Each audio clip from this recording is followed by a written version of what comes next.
Le Maroc continue à nous aider, à encourager les efforts que nous faisons nous-mêmes. Nous avons aussi un projet important du point de vue de la politique internationale, qui est celui d'organiser un sommet en juillet 2019, Inch'Allah, au Niger.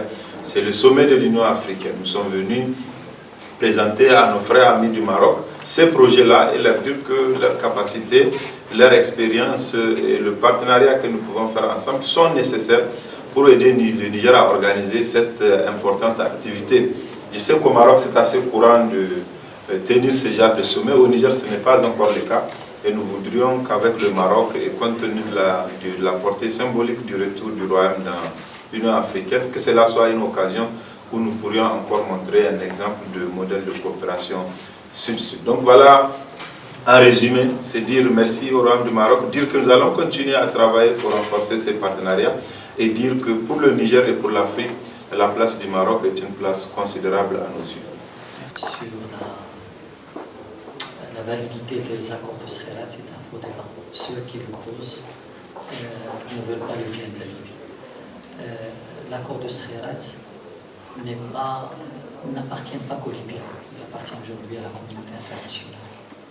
L'accord de Skhirat était censé courir sur 2 ans, du 17 décembre 2015 au 17 décembre 2017.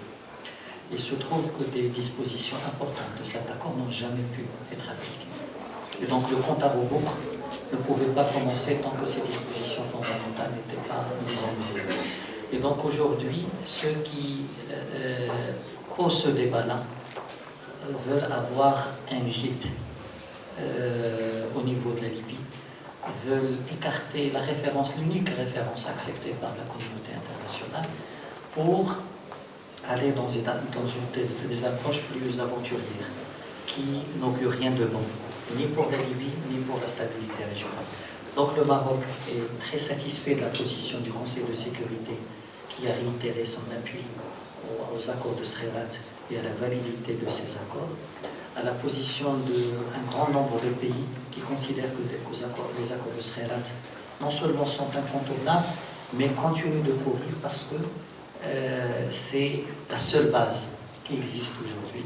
Bien sûr, ils doivent être amendés là où il faut apporter des amendements, mais écarter les accords de Skhirat, c'est aller vers une aventure qui serait néfaste pour la Libye, pour son voisinage et pour la stabilité régionale. Merci.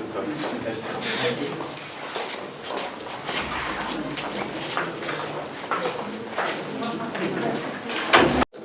Vraiment, la situation de la Libye, c'est une préoccupation pour nous, notamment nous qui sommes les pays voisins et qui avons des vulnérabilités. Vous connaissez comment la situation au Sahel s'est dégradée aujourd'hui par la présence des groupes terroristes qui mènent des attaques au Mali assez régulièrement, qui attaquent le Niger, qui attaquent le Burkina et qui constituent une préoccupation très importante pour nous. Mais toute cette situation, elle est née de la dégradation de la situation en Libye. Donc tant que nous n'aurions pas résolu la situation libyenne, il n'y aura pas de stabilité au Sahel.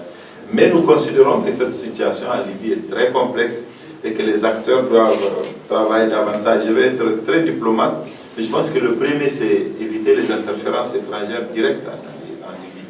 Il y a beaucoup d'acteurs qui sont présents avec des agendas divers, et ces agendas-là, souvent, ne vont pas dans le sens de la paix. Nous voudrions que le choix et les capacités soient donnés aux Libyens d'avoir un processus démocratique de restauration de l'État libyen. Ensuite, il faut régler la question des groupes terroristes et des milices qui sont en Libye et qui ont la réalité du pouvoir. Il faut arriver à avoir une armée nationale, un gouvernement légitime et reconnu par tous, un gouvernement qui a une autorité sur l'ensemble du territoire.